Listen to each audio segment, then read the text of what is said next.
Welcome to the Zen Studies Podcast. I'm Domio Burke. Thanks to new supporting members of the podcast. Eric from Springfield, Missouri. Jarrell from Eugene, Oregon. Daniel from Cuenca in Ecuador. Frederick from Waxahachie, Texas. Craig Zenke from the Corozal District of Belize. And Paul from Albuquerque, New Mexico.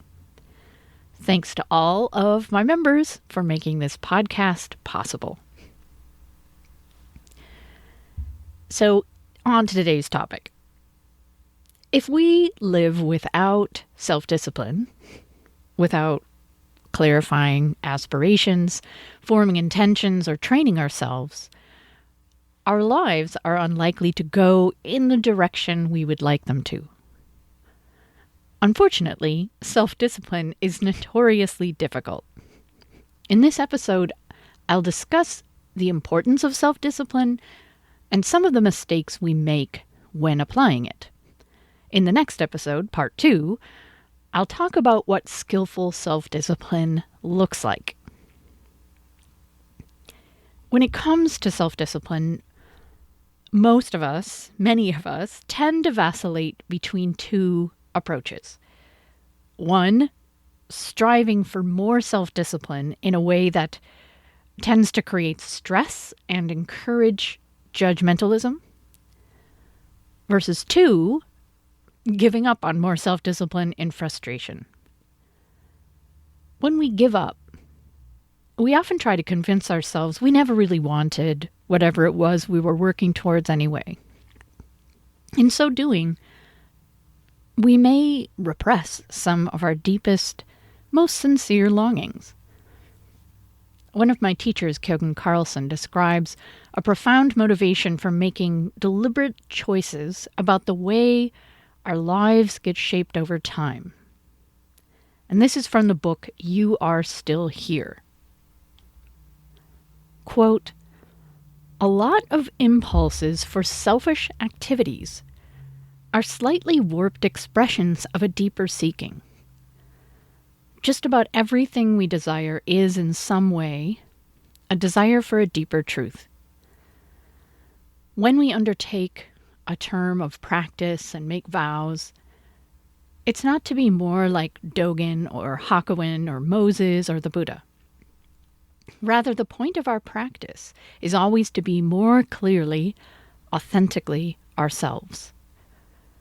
We want to draw breath like a newborn, completely and wholeheartedly. Then we can take care of our lives as they are, not as we would have them be." End quote. Whatever motivates your aspirations, learning to be more skillful at self-discipline is extremely valuable. I've discussed the term skillful on the podcast before, and it essentially means effective when it comes to dealing with living beings. Skillfulness involves a sincere desire to be of benefit, and this desire inspires us to be creative and sensitive and attentive. We end up being effective not because we've managed to impose our ideas or our will on other beings or on ourselves, but because we've tailored our approach such that the beings we're dealing with follow our lead willingly.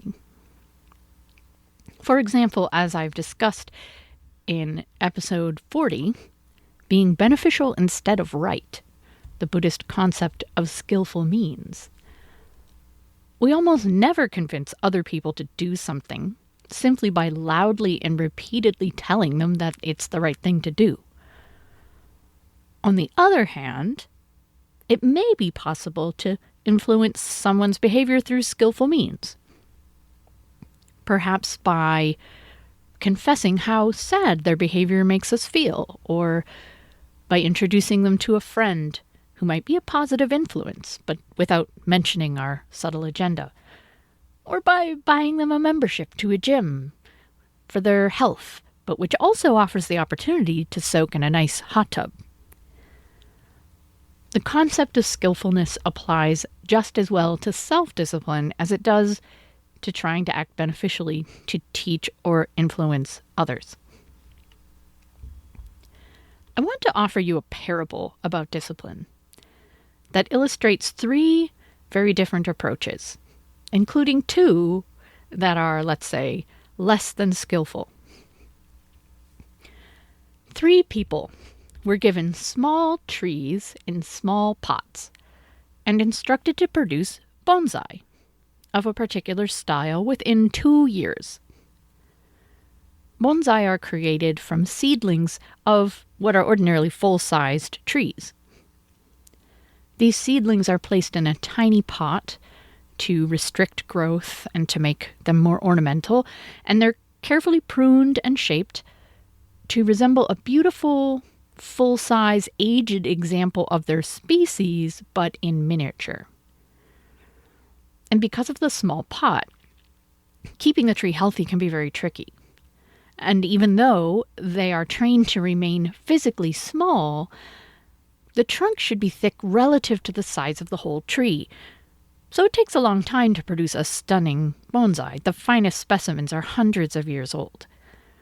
But it's possible to create an attractive miniature tree in a shorter amount of time with judicious pruning and wiring of the branches.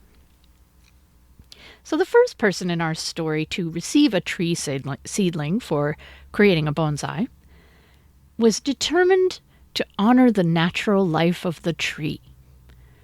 He took it out of the pot and planted it in a garden, letting the tree get watered by the rain and fed by the naturally rich soil.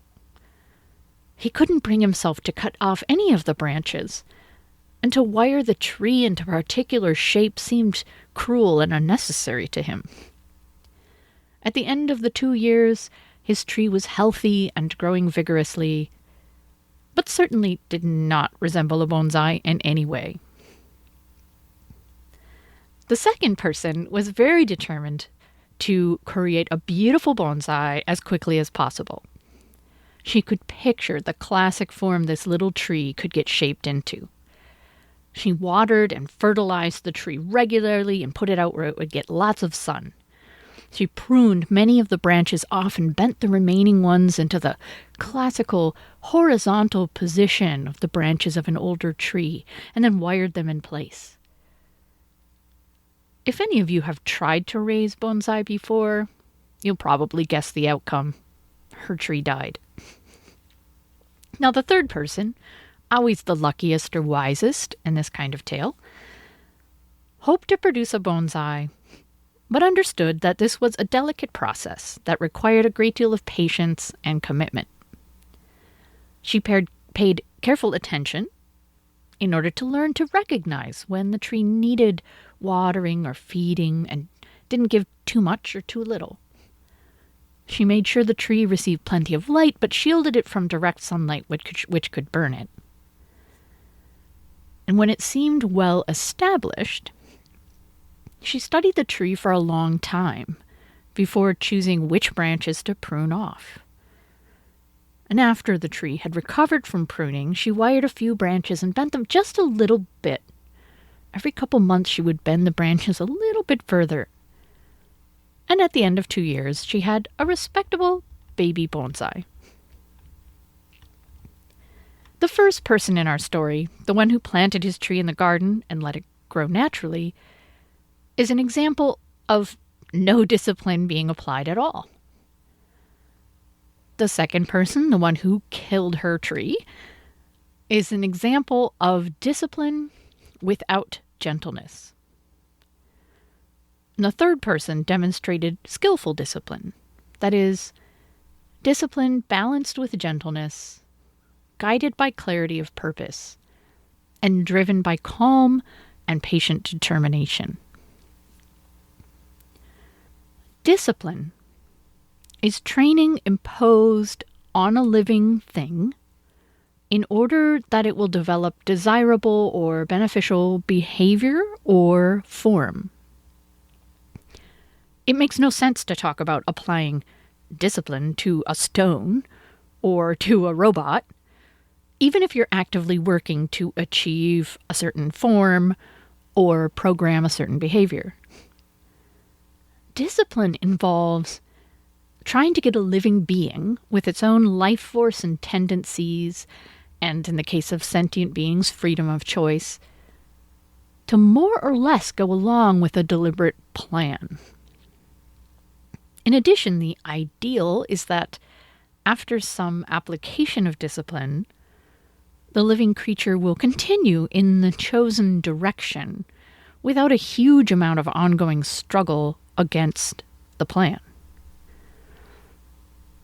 Because discipline involves living beings, it requires some measure of gentleness, which is the quality of having a kind manner, being moderate in force or degree, so that the effects are not severe or rough or violent. Discipline with no gentleness at all is simply the application of force, and enough force can alienate or destroy the subject, or even backfire and make them resistant or rebellious. To many of us, gentleness sounds great, while we associate discipline, perhaps, with authority figures imposing their will on others.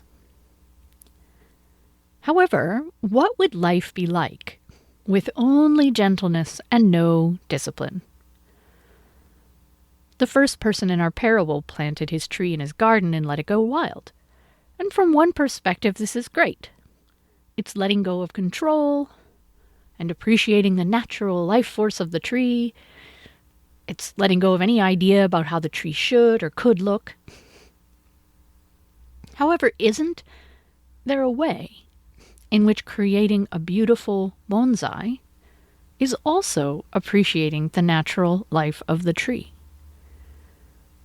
There's something very intimate and educational about getting to know a tree so completely, learning its needs, gradually bringing out its character and enhancing its beauty, and having its very survival dependent on you. So bonsai may or may not appeal to you, but if we turn to discussing people, it should become obvious that gentleness without discipline is not necessarily a compassionate or beneficial thing. For example, children appreciate having boundaries and expectations. Skillful discipline can help them thrive and develop capacities they otherwise would have lacked, such as emotional regulation, the ability to postpone gratification, or being able to read. When it comes to self-discipline, planting our tree in the garden is simply letting our lives unfold according to chance and karma. Karma being behavioral cause and effect. We settle in for the ride and don't attempt to move in any particular direction. Now, this isn't morally wrong, but it does mean we're unlikely to fulfill our deepest aspirations. Negative habits have their own energy and almost never change on their own, while positive habits seem to weaken and disappear without regular maintenance. Without effort, our tendency is to slip into laziness and the pursuit of pleasure. With no self-discipline at all, we're unlikely to learn new things, to maintain our health, to explore activities or places we've always wanted to experience, or to have a significant positive impact on the world around us. When we err on the side of gentleness, we may be shortchanging the potential of the being in question, including, of course, ourselves. So what about self-discipline without gentleness? For one reason or another, this tends to be the go-to approach for many of us. It may be because we're motivated by frustration and disgust about our behavior. So we engage in self-discipline with some degree of anger or a desire to punish ourselves. It may be that we're simply ambitious and figure we'll achieve our goals quicker if we just come on really strong. Or it may be challenging to trust a more gentle or gradual approach because it doesn't necessarily give us an immediate sense of progress. Or maybe we just don't know any other way to apply self-discipline. The drawbacks of discipline applied without gentleness are numerous. The biggest drawback is that it can cause damage. Discipline, as discussed earlier, is applied to living things. Living things generally have great resilience, but they always have their limits. There's only so far you can push a living thing, including ourselves, before it gets damaged or breaks, whether that's physical or emotional damage. Even if it's difficult to inflict too much damage on ourselves as the object of self-discipline, we'll probably just resist and then drop the self-discipline before that happens. There's another kind of damage we're doing to ourselves simply by employing judgmental or cruel, severe, unreasonable, or even violent means to impose self-discipline. The first moral precept of Buddhism is not to kill. As I discussed in episode 22, How Buddhists Should Behave, Evolution of the Buddhist Precepts, doing our best to keep the precepts is a fundamental prerequisite for spiritual practice. In the context of our current discussion, you might think of the precepts as reminders that ends do not justify the means. To indulge in anger and violence, even for an ostensibly good reason, compromises the peace of mind we need to progress on the spiritual path. My Lineage's commentary on the first precept includes words from Dogen and Bodhidharma. Do not kill. Cultivate and encourage life. In the realm of the everlasting Dharma, holding no thought of killing is the precept of not killing. The life of Buddha increases with life. No life can be cut off. Continue the life of Buddha. Do not kill Buddha. So what is a thought of killing when we are trying to apply self-discipline? Wouldn't you like to be able to kill, to end, to destroy, to remove the part of you which keeps getting drawn to a negative behavior, if you could? All it takes is the thought of killing. Indulging in inner violence can also take the form of strong self-criticism or shame. Even giving up on self-discipline can be violent when it's based on a conclusion that you, or part of you, is hopeless or irredeemable. The other major drawback to self-discipline without gentleness is that it usually doesn't work. And even if it does, it doesn't work for long. Kjogin Carlson describes this scenario. Quote, every vow and intention creates an equal and opposite resistance. This is Newton's third law, the one of spiritual action and reaction. It's a perverse anti-wisdom. Resistance does say something true. You don't have to do that. You don't have to do it this way. That's true. You don't have to do it this way. This insight is difficult to argue with, and it can lead to confusion. You may feel a loss of energy. What was I thinking? This is kind of dumb. Or you vacillate. I will, I won't, I will, I won't. You can't overpower resistance because you're wrestling with yourself. End quote.